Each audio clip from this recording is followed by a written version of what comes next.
Greetings, my dear viewer.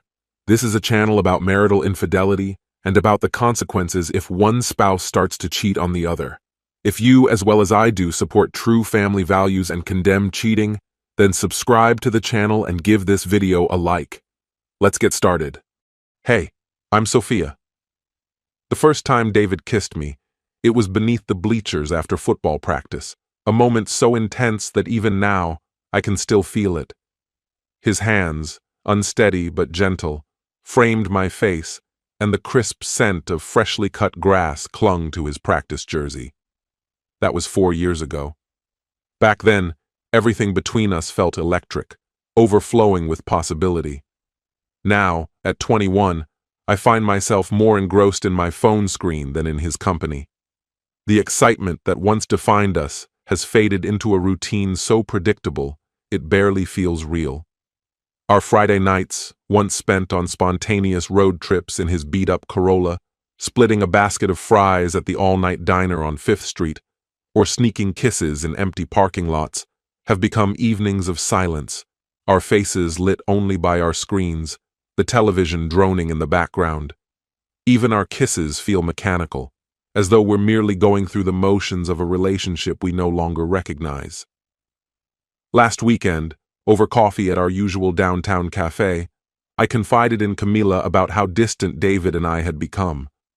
The air was rich with the scent of warm pastries, and the barista, familiar with our routine, had already started preparing our drinks, a vanilla latte for me, an Americano for her. As I absent-mindedly stirred my coffee, I admitted that even our movie nights had turned into long stretches of silence, punctuated only by endless scrolling. Camilla, always one to be direct, tapped her manicured nails against her cup. "You need to shake things up," she suggested. "Have you ever thought about opening your relationship?" I nearly choked. "You mean seeing other people?" "Exactly. With boundaries, of course. Total honesty." My cousin tried it, and she swears it actually made her and her boyfriend appreciate each other more. The thought refused to leave my mind. That night, lying in my childhood bedroom, surrounded by old photographs of David and me, dressed for prom, celebrating his game-winning touchdown, I read article after article on open relationships until my eyes ached. The idea made sense. It wasn't about ending things, but about exploring possibilities without destroying what we had spent 3 years building. But getting David on board wouldn't be easy.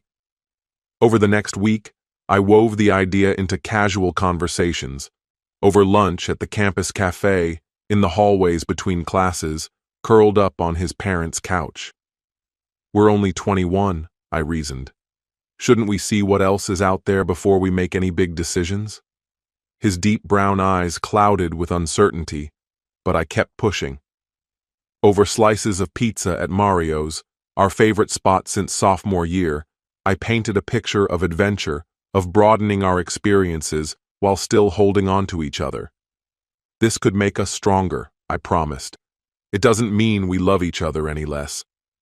Last night, he finally relented.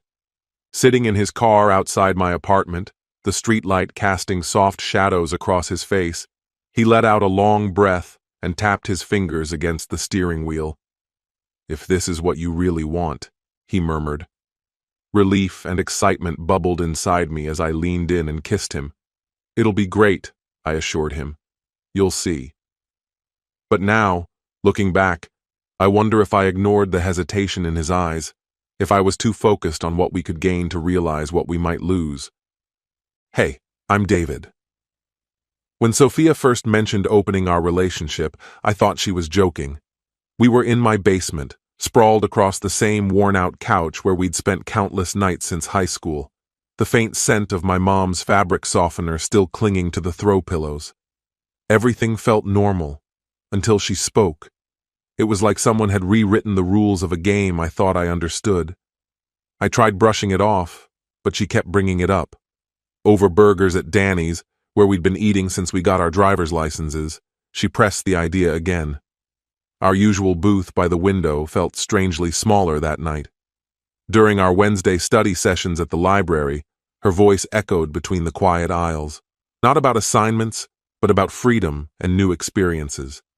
Even at her locker, where we used to swap gummy bears and joke about teachers, she was now slipping me links to articles about open relationships. Think about it logically, she urged, her voice taking on that persuasive edge she used when convincing me to sneak into that midnight horror movie junior year.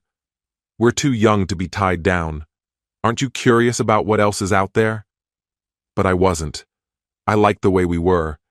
I liked our Friday movie nights, the way she took her coffee with vanilla creamer and no sugar, the way she stole my hoodies and conveniently forgot to return them. I didn't need anything else. The thought of her with someone else made my stomach knot. When I told Charles, my best friend, he didn't sugarcoat his thoughts. We were shooting hoops in his driveway, the rhythmic bounce of the ball filling the silence between words. Man, that's how relationships end, he warned, missing a three-pointer. Once you open that door, you can't close it. The ball rolled into the grass, forgotten. He told me about his cousin's failed attempt at an open relationship, but I barely heard him. All I could think about was the way Sophia's eyes had lit up when she talked about it, how I hadn't seen that spark in months when she looked at me. Even my parents noticed. My mom asked if something was wrong when I barely touched my dinner for the third night in a row.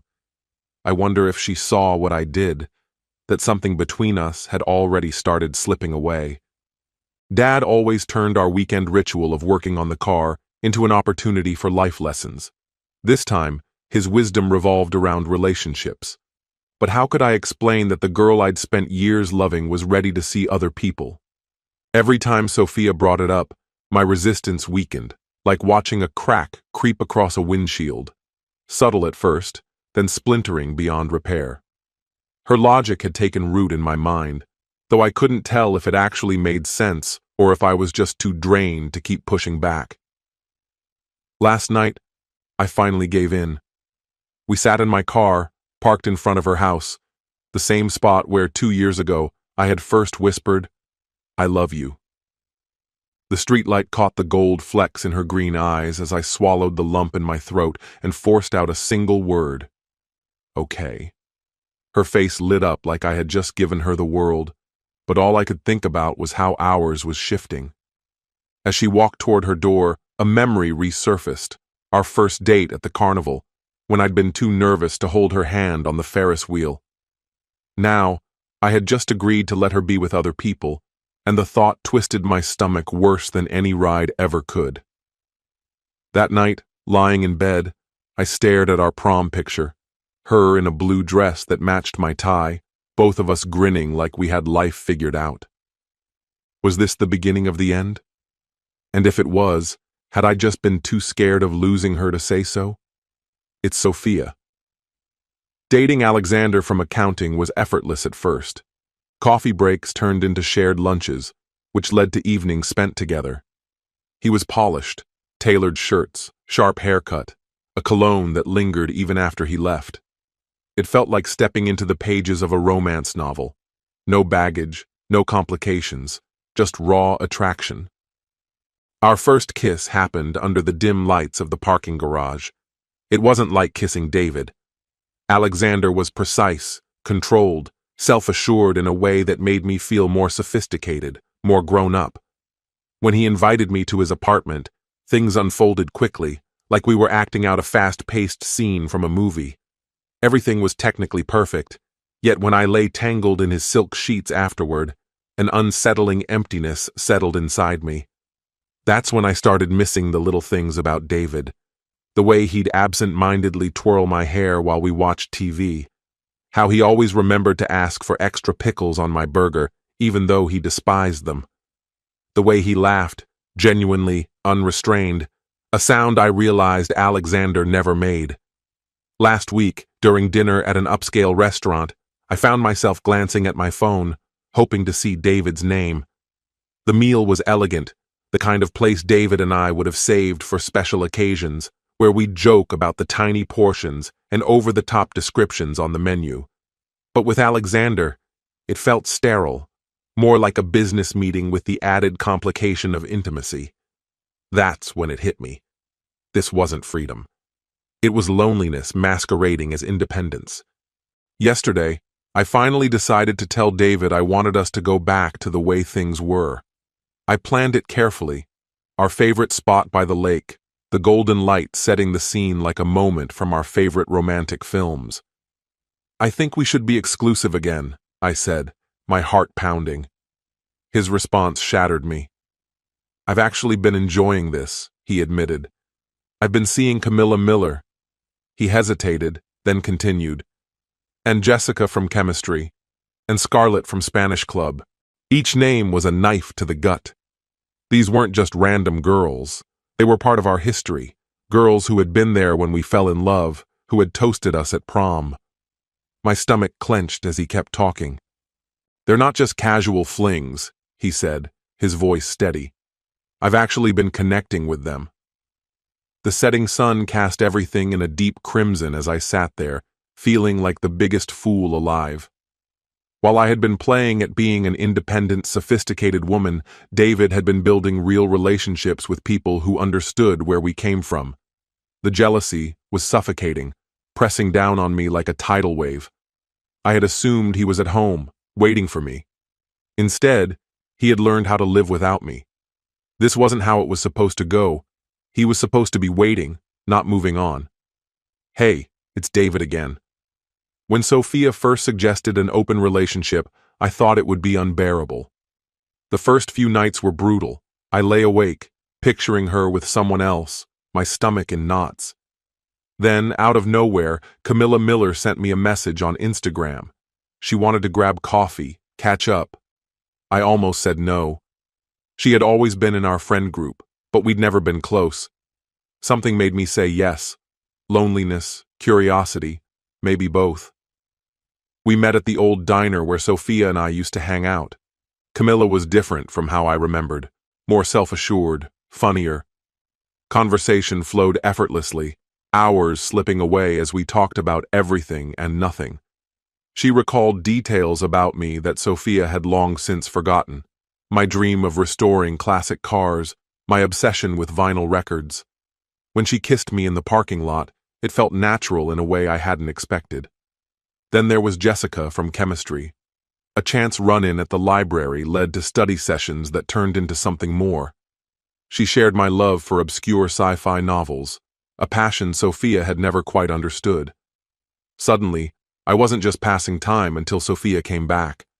I was discovering something real. And now, as she sat in front of me, asking to go back to the way things were, all I could think was, I don't want to.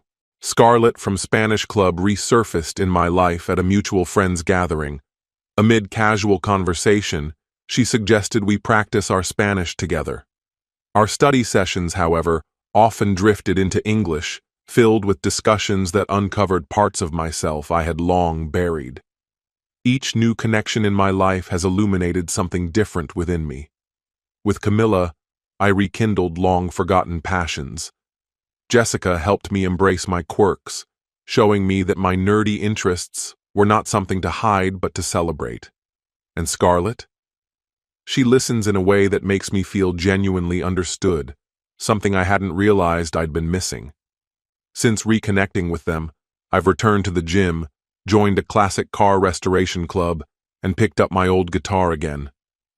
The reflection in the mirror no longer belongs to the timid version of myself, the one who let Sophia dictate the course of our relationship. That person is gone. When Sophia called me yesterday, asking to meet at the lake in the sundress she knew I loved, I immediately understood her intentions. The old me would have seen this as an opportunity to fall back into our familiar dynamic without hesitation. But I'm no longer that person. When I mentioned Camilla, Jessica, and Scarlett, I saw the hurt in her eyes. She hadn't expected me to move on, to build something new without waiting for her return. A part of me wanted to reassure her, to slip into the role I once played, but I've grown too much to pretend. These relationships aren't fleeting diversions. They're meaningful bonds with people who accept me as I am now, not as the person I was in high school. The freedom Sophia once craved turned out to be something I needed too, something I refused to surrender. And then there's Sophia. I always assumed David would be a constant in my life, waiting while I explored my options. It never crossed my mind that he would be the one to move on first. Last night, I made one last attempt to repair what we had. I invited him over, back to the apartment that once felt like ours. I spent the entire day cleaning, arranging everything just the way he liked, even perfecting the only dish I ever truly mastered, his favorite pasta. As the air filled with the scent of garlic and basil, I hoped it would bring back memories of what we used to be. When he arrived, I barely recognized him. He carried himself differently, more confident, more assured. The nervous energy that once defined him had disappeared. His clothes were unfamiliar, his hair styled in a way that made him look older, more refined. He stood in my doorway, still David, yet not the David I had expected. "I've been thinking," I started, but my rehearsed words suddenly felt childish. "We made a mistake with the open relationship. We can fix this. I'll be more present, more appreciative. Let's start over." He didn't take a seat when I gestured for him to. Instead, he leaned against the counter, casual yet deliberate, signaling that he wasn't staying. The pasta remained untouched as he spoke. "Sophia," he said, his voice kind but firm, "you were right about one thing. We needed to grow. But you were wrong in thinking we had to come back to each other." He let out a slow breath, carefully choosing his words. "I've learned things about myself I never knew before. Camilla, Jessica, Scarlett. They're not just distractions. They've helped me understand what I truly want, what kind of relationship I deserve." A lump formed in my throat, but I refused to cry. "But we have history," I argued. 3 years, David. Everything we built. "History isn't a reason to go backward," he said gently. "You taught me that." And he was right. The open relationship had been my idea. I had pushed for space, for growth. I just never expected that growth to take him so far away from me.